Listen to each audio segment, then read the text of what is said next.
Hello, everybody, and welcome to the Fortress of Comic News, episode 238. I am one of your hosts, Chris, alongside my co-host. We call him Kaiju Mike. Kaiju Mike. I wish, dude. It'd be a little harder to find pants that fit, but other than that, life would be pretty good. I think when you're that, when you're size of Godzilla, you don't worry about wearing pants anymore. You kind of just rule the earth as a naked lizard. Yeah, I mean, be kind of awkward with that, kaiju schlong just like hanging out there, wrecking buildings. That's a good point. Remember when Kevin Smith would complain all the time about the buttholes in Jurassic Park not being on the dinosaurs?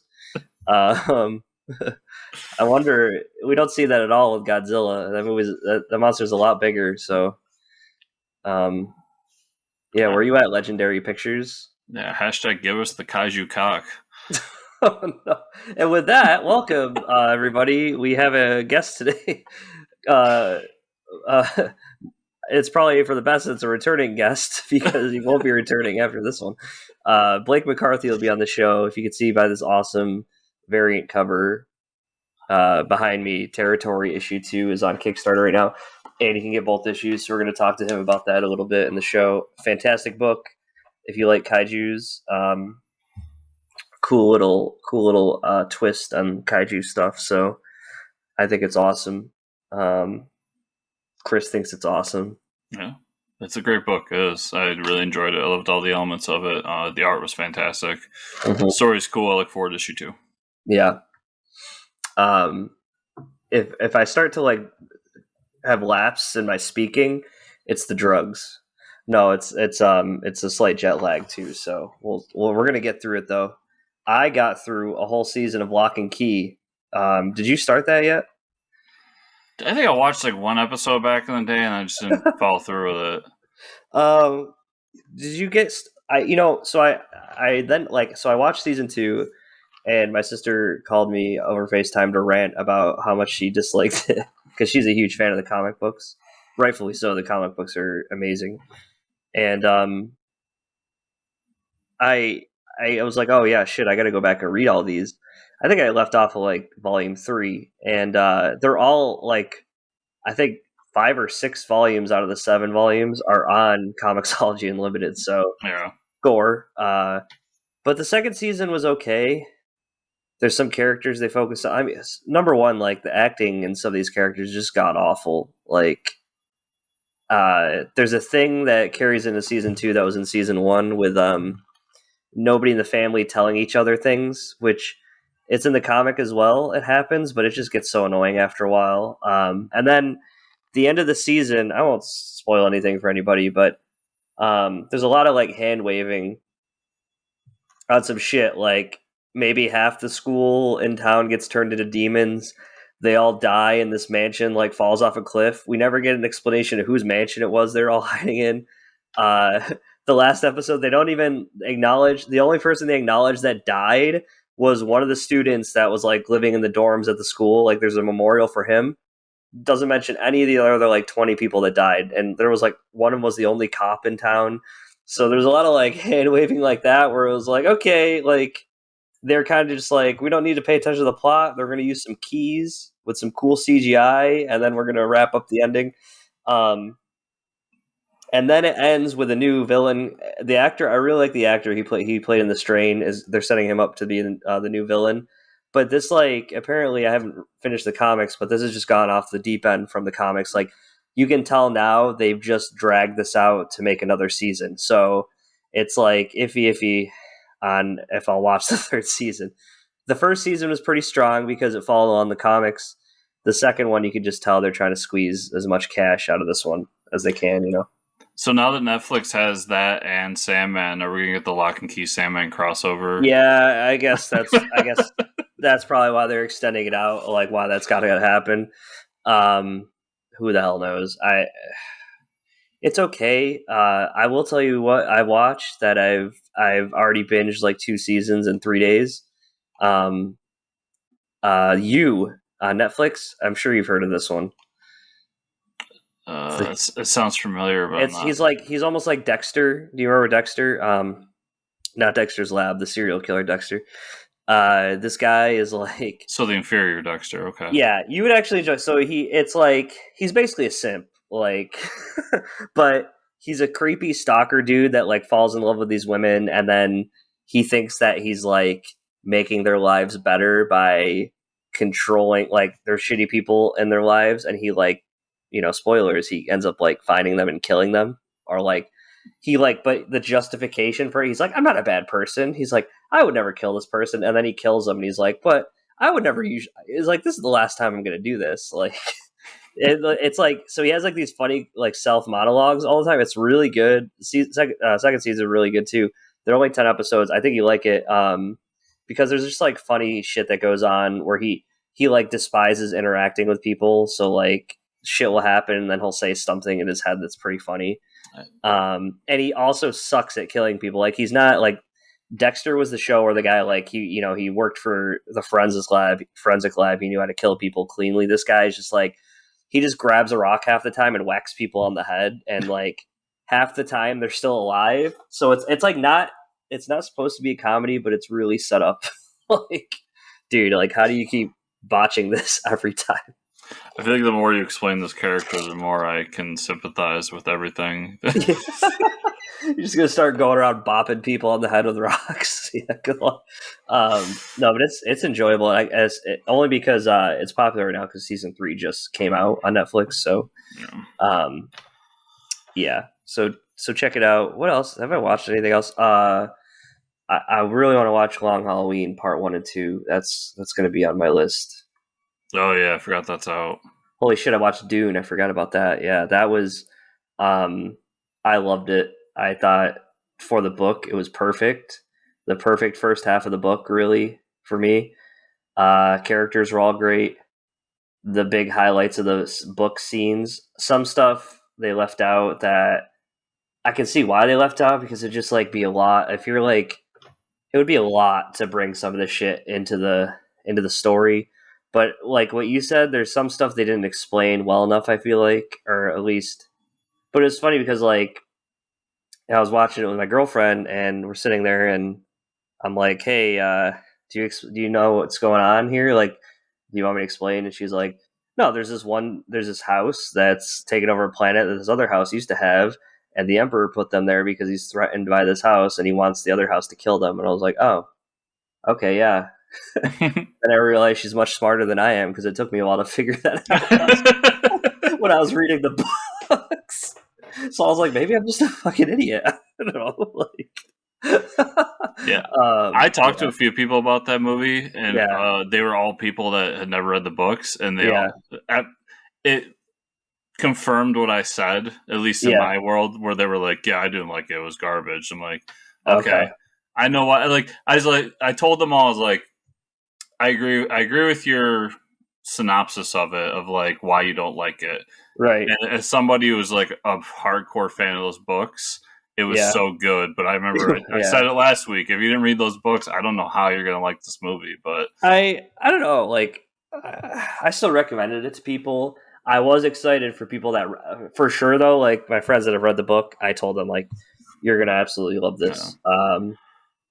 And that's just it. But I mean, I think one of the best as far as like tone and like setting the scene. That's how I pictured Dune to be, like these wide open shots of sand, like just the little thopter going through. Like, that's how you picture it when you read it. You just feel like there's just no escaping it. So our mutual friend Craig, he asked me, because he watched it, he's like, can you think of any movie that like is based around sand that is good? And everybody sat there for a minute, and I just had like, and nobody could think of something. I'm just like, Mad Max. That's a way better answer than I gave. I just looked at it. I looked at all of them, and I was like, Jarheads. Oh yeah, Jarheads. Yeah, true. Mm-hmm. But yeah, I haven't done. You'll see later. I've barely read anything this week. I haven't watched much or anything. I've been in full like packing stuff up, moving stuff. Like, my parents are taking a bunch of my stuff, so it's understandable. I went over to my parents' house the other day after like moving a bunch of stuff into their basement. Mm-hmm. And I watched the local news the other day. That was an interesting experience. I haven't done that in a long time. Depressing, very depressing. Just as stupid and waste of time as I thought it would be. Nobody's getting along this week, and 12 kittens died, and the Earth is ending in 200 years. Have you seen that TikTok video of what if the news was what if the news was shown as the bullshit it really is? And it's just this guy comes out and he's like, well, today some bullshit happened that happens all the time. And it shows like a bear running through this neighborhood. That's awesome. And he goes down to the reporter on the field and he's like, so tell us about the bullshit. And the guy's like, yeah, we were here and we found some attractive people to put on camera to talk about the bullshit. So true. Yeah. That's great. But yeah, so it's been a work-filled week, but I did read a few stuff that I'm excited to talk about. All right, well, cool. I mean, I guess we'll talk about a little bit of movie news here, and then I think there's like a big slate. Oh, really quick, did I send you this trailer for Black Friday? No. Do you know what this is? No.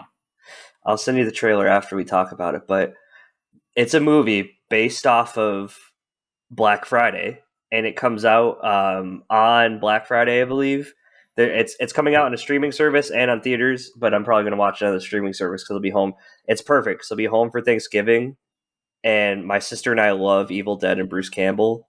And it's a movie where Bruce Campbell plays a department store manager. And they're opening up the shop on Black Friday, and the customers come in and they all start turning into zombies. And they have to start killing them.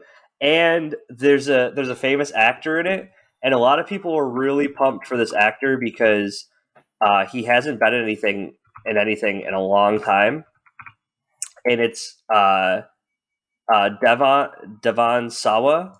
He played if you're trying to wonder who that name is, he played Casper in the Casper movie, like the live action one. Yeah, the live action. He wasn't Casper. What the hell?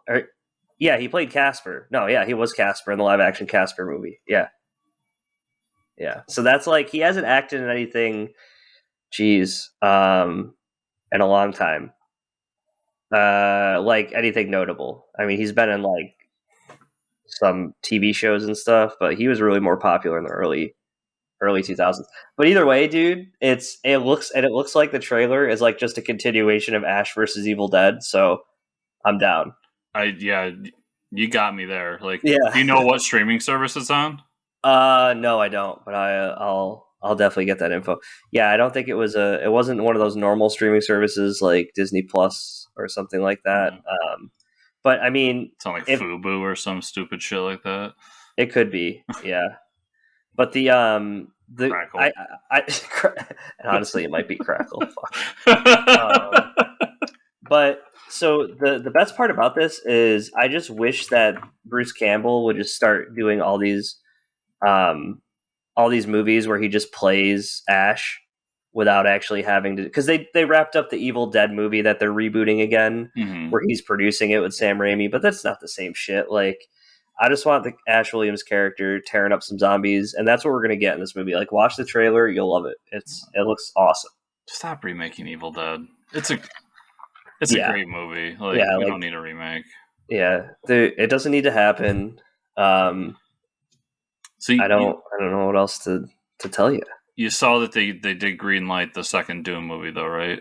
Oh yeah, I am excited about that. Yeah, and the director said that if it's successful, he's down to do Doom Messiah. So I was like, yes, dude, yes, let's go, do it, dude. He should just do Dune movies for the rest of his career. If he just does the entire book series, yeah. Oh, dude, why not? Just do it. HBO Max, let me talk to you for a second. Yeah. So you do these Doom movies, right? And then if you want some HBO Max content, some that limited series shit, you go and you do the Brandon J. Anderson and Frank's Kids books, and you do those as TV series. Yep. Do it. Next Star Wars, I'm telling you. Do it. So Black Friday, all it says is that It's available on demand November 23rd, in theaters November 19th. So I'm guessing you'll be able to like buy it on Prime or rent it on Amazon Prime. Yeah, so some shit like that. Amazon. But Christmas came early this year because I'm really excited to watch that. That's awesome. Yeah. All right, so really excited for this second interview we have Mr. Blake McCarthy, and we'll see everybody on the other side. And we're back. We're back on the other side. We're going to have to start the other side with the movie news because Mike completely forgot to talk about any of the news. Oh my god! Wow. This is a professional podcast, everybody. All of the one movie news things that we've had. Sorry. The Brendan Fraser, the most loved actor of his time. Do you remember that huge push for him a couple years ago on the internet, like to get him a job? So who's more? Well, before we get into it, who's more loved, him or Keanu Reeves? Oh man, that's tough. Like, yeah. I would say it's more of a pity, but for Brendan, but I guess like people felt bad for Keanu too with the whole sad Keanu meme. So, and now after Doom Patrol, Brendan is kind of like up there with John Wick. I feel like as iconic characters that people love. So. But Keanu's coming back out of the Matrix, so it's hard to beat that, dude. I don't know. See. The new Matrix could either make or break his people's love obsession with him. Because if that thing's a pile of shit, yeah. Yeah, Brendan Fraser. Yeah. So this dude, he's been doing so much good work. They forced him into this awful robot suit. For Doom Patrol, so they figured, okay, we'll give him a casting role and put him in another suit. So he's going to be playing Firefly in the upcoming Batgirl movie. So what does this mean? I love that we're just getting a typical villain like Firefly. Can you build a movie around him? Maybe. We'll see. I mean, the movie's not mostly about him. It's going to be about Batgirl because that's all anybody cares about. But yeah. I'm sure it'll be fine. I mean, I don't know enough about Batgirl as her own character, her own like series. I don't think I've read more than maybe 10 issues of a solo Batgirl series to know like who her villains would be. So yeah, it's pretty much all the Batman villains. I'm sure. I didn't want to say that, but I'm sure that's what it is. That's where it came from. She's always teaming up with Batman or Robin. And I know she has, I don't know, spoiler for a while or some shit like that. But either way, Brendan Fraser, glad to see he's getting some big paychecks. And I guess we'll talk about the comic news. Yeah. Okay, so Marvel's announced, in case anybody was wondering, mark your calendars, that 2022 will be the year of vengeance. I thought that was the Batman thing, but all right. With this comes a new Ghost Rider series. Writer Benjamin Percy and artist Corey Smith will bring Johnny Blaze back to the mantle in this horror-themed ongoing comic series. Horror-themed? Is it really going to be horror-themed? Probably not. Yeah. I mean, how much horror theme are you going to put in a Ghost Rider book? Because I would actually read it. There's only two ways you get me to read it. If you made it a horror book, or if Donny Cates was back on it. With Donny? Oh, well, he did. Cosmic Ghost Rider. Cosmic Ghost Rider. Yeah. Put him back on this character. So I'll say there's about a 0% chance that I'd be reading a Ghost Rider book, but I think we're in store for a big Ghost Rider announcement in the next year. Yep. Whether it's a movie or something. Yeah. You mean Nicolas Cage isn't canon, dude? I would not be surprised if he has a cameo in Doctor Strange 2. Oh, that would be so cool. I didn't even think about that. Holy shit. Dude, bring back Cage as the Ghost Rider? I wouldn't be surprised. Oh my god, he would definitely say yes. Yeah, he would 100% say yes. It's an easy thing to do. It's a cool little like fanboy moment. I mean, it's just you don't lose anything if you're Marvel to do it. Like it's just And it doesn't have to be anything plot related. It could just be like, we're streaming through the multiverse. Oh, look at this guy with a skull on his head. Oh, yeah. Like, I'm sure Sam Raimi will figure a more eloquent way to do it, but no, honestly, he's just gonna do that and just spin the camera around. That's what Sam Raimi's gonna do. That's with Bruce Campbell with the chainsaw hand. And, yeah. You know, Bruce Campbell's gonna make an appearance at some point. 1,000%. Yeah. So, sticking with the horror theme, Marvel's also announced Spider-Man series coming in 2022. Savage Spider-Man will be written by Joe Kelly and art by Gerardo Sandoval.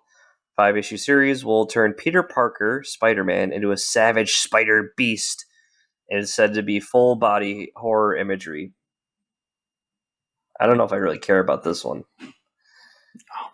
Does he also shoot webs out of his ass like a real spider? If that happens, I'll buy a copy. Some like human centipede shit going on. Joe Kelly, you want me to buy a copy?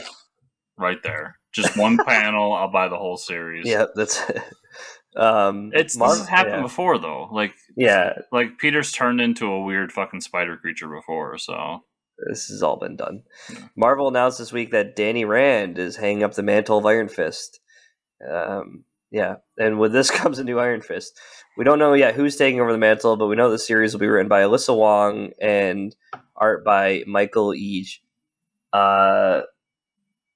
Hopefully Iron Fist will be Asian.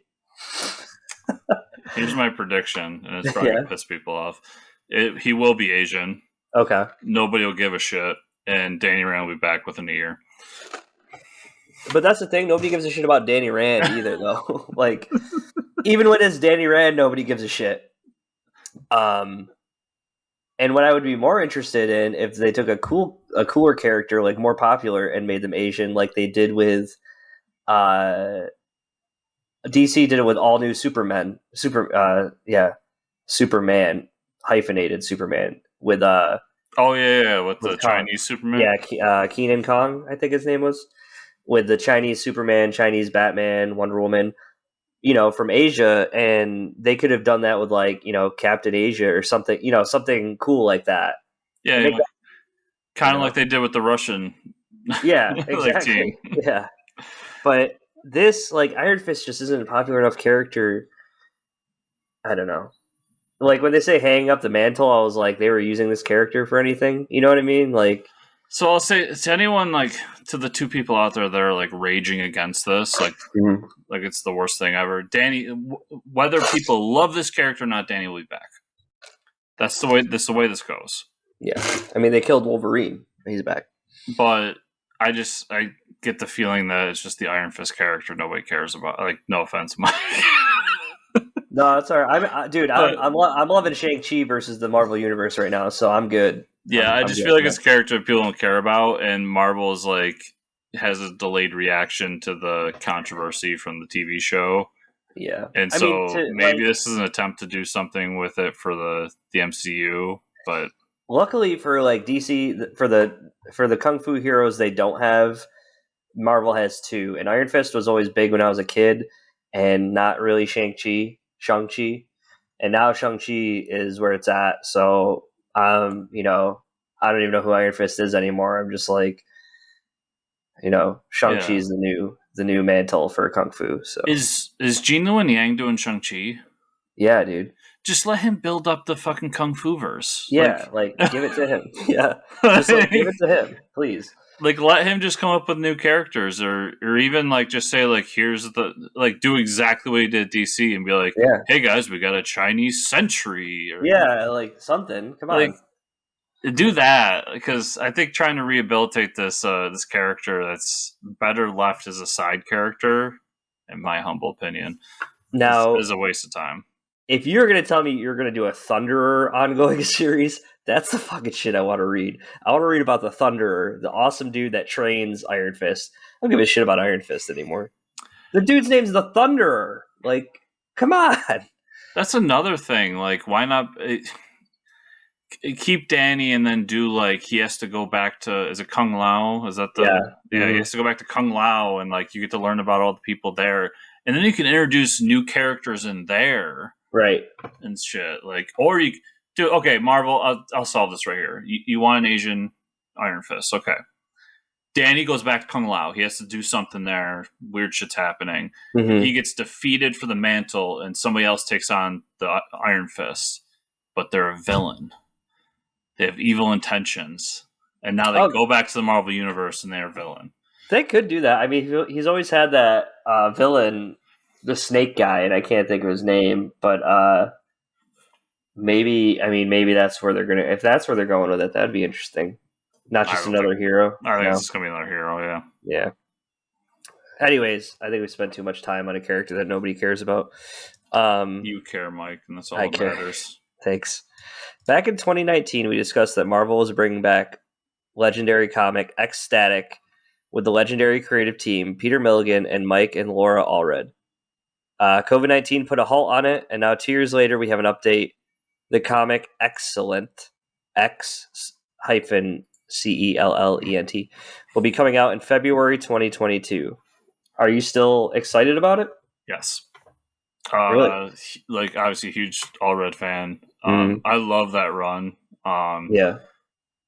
Creators of the greatest mutant of all time, Dupe. Yeah, so I'm down to see it come back. It was before Hickman did anything. It was the only X thing I cared about, and when it was announced, I was so happy it's back because it has this lightheartedness. It has this fun aspect to it, this kind of cosmic aspect to it. There's so many cool things going on with it, and I'm actually going to try to reread a lot of it before this comes out, but I'm super excited about it. Awesome. Yeah, that'll be good. I mean, yeah, Mike Allred is Peter Milligan are legends, so let's talk about some stuff we read this week. I've already read a lot of these books the new thing I've been doing is I have digital issues, and then I go online, I look for cool variants of the issues that I already read, and I buy them for my collection. So here's something I want to share with everybody. This is a beautiful, menacing picture of this is our friend and guest on the show. Oh my God. Doc Shaner. Doc Shaner, yes. I have it's a fake name, but it's a real name. Doc Shaner did this Crime Syndicate number 6 variant, and it's it's Ultraman holding a car, and instead of saving the person, he's the 1938 Action Comics number 1, he's throwing the car at the person. It's amazing, and it's kind of freaky because of how the pop art style, and also you can see the symbolism with the moon behind his head, he's the savior. Like a halo, so it's fucking gorgeous, and favorite artist with favorite superhero team. So hopefully he does Owlman eventually. Autumnal. I read this series when I was in Europe. Very fucking crazy and disturbing. And I got this cool foil lenticular cover, so it's worth more for number 1. Yes, shiny is better. Yeah, shiny is always better. Batman the Detective number 1. This was we're reading the Detective, but this is actually a variant by Andy Kubert himself. So I really was a fan of this variant cover, because it's got the fat bat symbol, like our Dark Knight, our Dark Knight Returns Batman. So Territory number 1. I just wanted to show off this awesome cover because it's amazing. We had Blake on the show today, so go check out the Kickstarter and give him your money for all the things. So there was a lot of yeah. Can I tell you real quick? So most of the stuff I've been bringing over to my parents is my comic stuff. Okay. And just having them store it until stuff. But I found stuff I forgot I had. I have a Weatherman. Do you remember the series Weatherman? Oh yeah, Weatherman. Yeah. Fucking love that series, right? I have a Weatherman number 1 signed by the creative team. Oh shit, that's awesome. Yeah. I found all of my Dark Knight Returns. Nice. Reissue. Yes. I found a shitload of, because I was just grabbing them and going, and I started looking through stuff, and that's why it takes so long. Yeah. But yeah, I just find so many cool stuff that I forgot I had.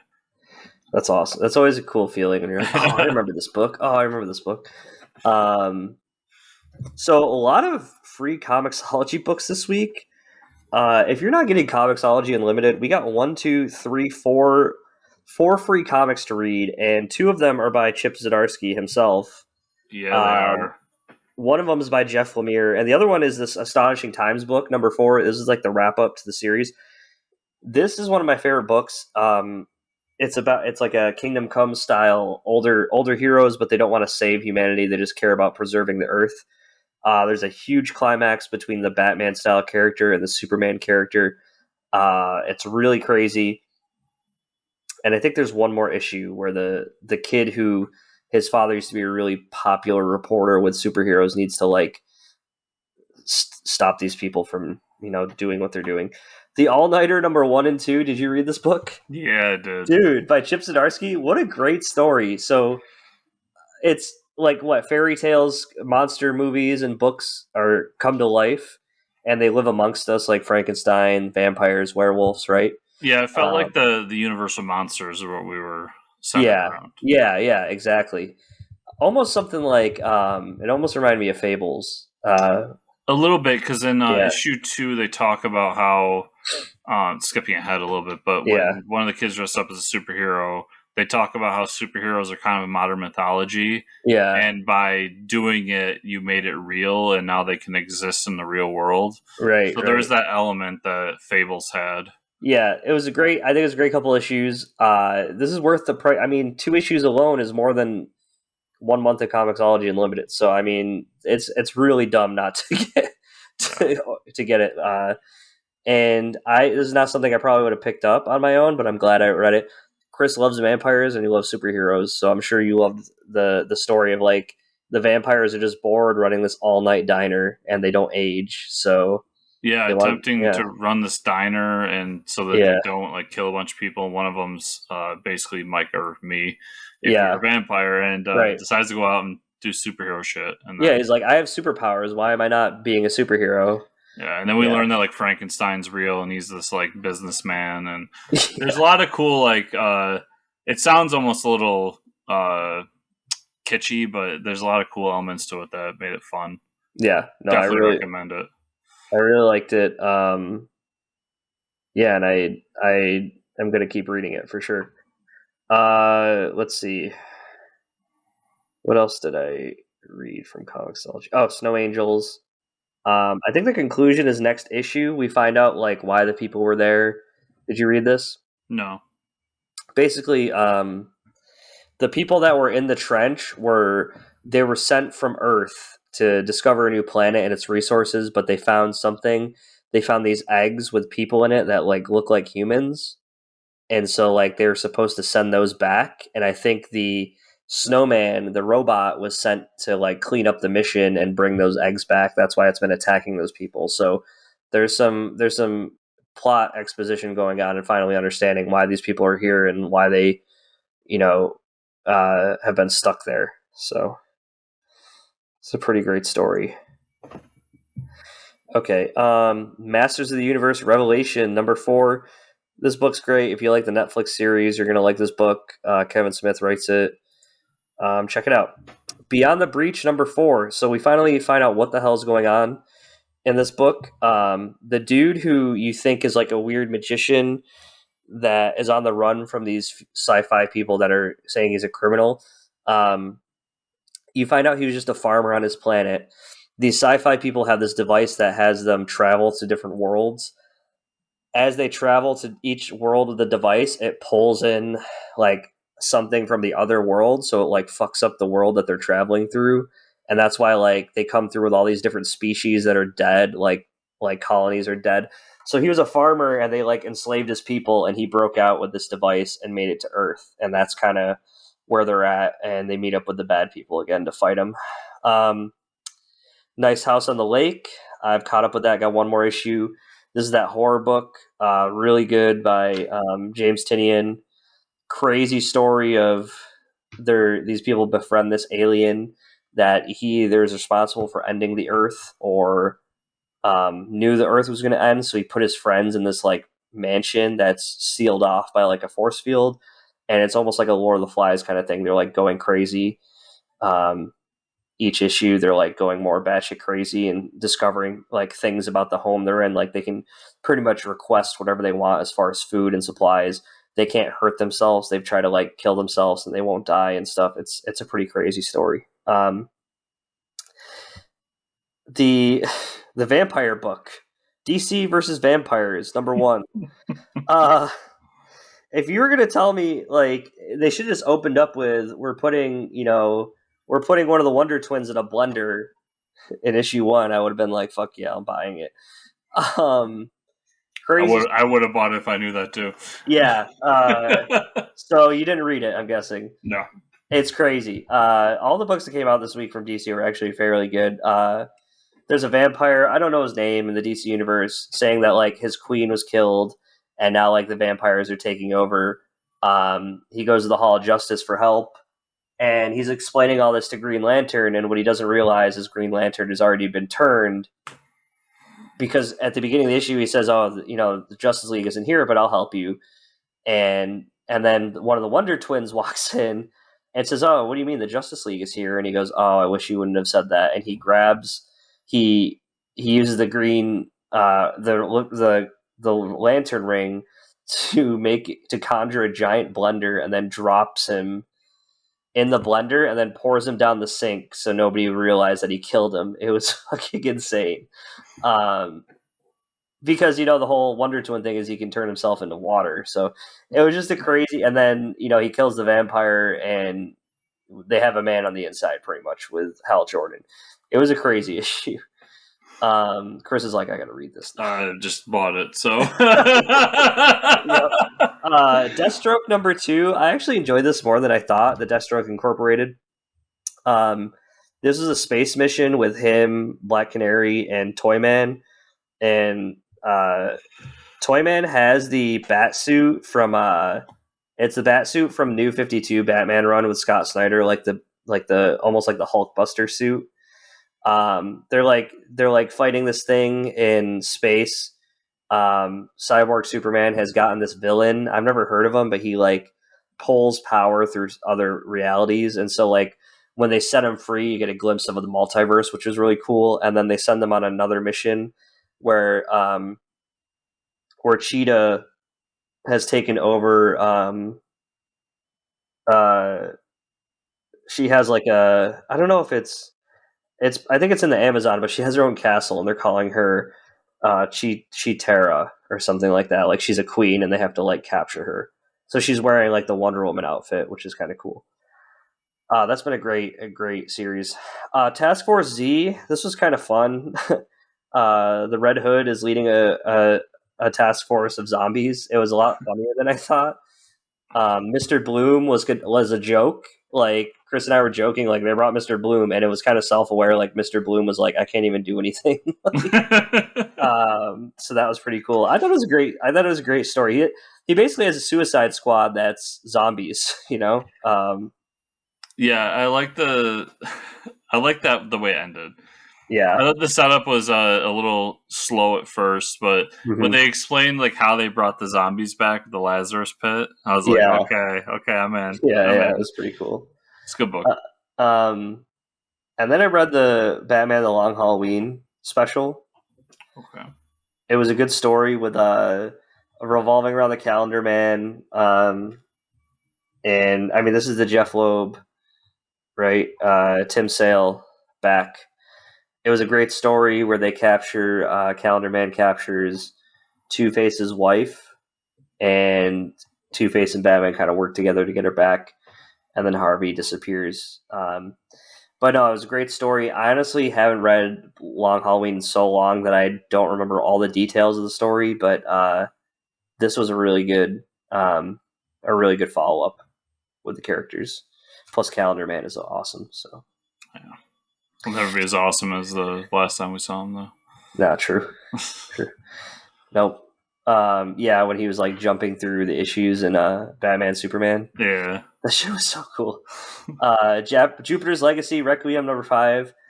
There's a lot going on with all these family members, but basically what you need to know is this other planet that the Jupiter's Legacy heroes were working with happen to just want to use Earth to escape being destroyed by this other like there's warring planets, and this one planet's just like coming and killing all these planets. So basically, like they killed Chloe, who was the oh my god, or I can't remember his name, but the Superman's daughter, pretty much. They kill her. I think they kill her husband, and then they come to Earth, and they're like, "Yeah, we're just escaping to Earth because all our people are going to die." And so they get to Earth, and they're like, "Okay, time to kill the rest of the heroes." So I'm guessing issue 6 is going to be a big fight. Utopian. Sorry, that's his name, Utopian. And then I had Ant number 1. This is an Eric Larson book. I only checked it out because it's an Image number 1, and it says, big premiere issue from Eric Larson, but also the character has really big boobs. That has nothing to do with it, though. Eric Larson, as you know, Savage Dragon, he's pretty well-known guy, and seeing a number 1 Image from him, I was like, I at least have to check this out. So, but I haven't read it yet. I have it downloaded. So That's what I had this week. So the stuff I read, we talked about everything except for Aquaman, Green Arrow, Deep Threat number 1. I knew that one. That one really didn't make my list. I knew you would read it, so I was like, okay. It was a fun book. So I don't know if it's supposed to be an alternate universe or if just like something got fucked up in the timeline. But basically, Arthur and Green Arrow and Aquaman switched. Okay. So we start off the book with like Green Arrow going to Atlantis and he's attacking the throne room. And he ends up fighting, and you end up finding out that Aquaman is Oliver. He has the goatee and everything. So you're like, what the fuck's going on? Yeah, I was going to say, how do arrows work underwater? They just do. We don't ask questions. Okay. No questions asked. And then there's this big fight, and they both like Arthur is convinced that Oliver was the one that like made this happen. He's like, how could you do this and all this? And Oliver the whole time just like, shut the fuck up, fish dude. Like, I didn't want this to happen. And we have to find out that somebody's messing with them, switched them, and now they have to go on an adventure to fix it. That's basically it. It's not like it's not the greatest book ever, but it was fun. I'll keep reading it because I don't have any Arthur Curry in my life other than this right now. Right. And you see Aquaman on the title, and you gotta read it. Yeah. So I just remembered the story too, and I wanted to tell you before we close up. Mm-hmm. Yep. So the other day, speaking to my father when I was at his house, he's telling me, he goes, I've been watching the show, Doom Patrol, and it's really good. And I was like, yeah, I've heard good things. I haven't gotten around to it. And he's like, yeah, the best character is Flex Mentallo. And I was like father, like son. That is awesome. Your dad. I never thought I would hear the words Flex Mentallo come out of your dad. Like, do you ever think that would happen? Like, no. Years later, he's like, Flex Mentallo is my number 1. Like, what? Well, I started talking to him about the comics series that Grant wrote and how he would like flex his muscles to like fuck with the multiverse. And he goes, they do that in there. And he goes, the funny part was he flexed it the wrong way, and like everybody started having orgasms in the town and stuff. That scene, I think it was like the last scene in the first season. It's ridiculous. Yeah. It's about as ridiculous as it sounds. They're all like, oh, like standing there. It's so funny. It was such a good moment the other day. Yeah. But anyways, Mike, that's all I've got. Where can people find you on that internet? You can find me at Fortress Ricker on Twitter. Where can they find you and or the show? You can find me at Fortress Chris on Twitter and the show at Fortress Comics _ on Twitter. Also at FortressComicNews.com. Everything we might do is right there on that website. So make sure everybody to subscribe to our YouTube channel, check out the videos there, and give us a 5-star review whenever podcatcher you use, whether it's Apple Podcasts, Spotify, whatever. And as always, the Patreon at patreon.com/FortressComics. Thank you all so much for listening this week, and we'll see you all here next week.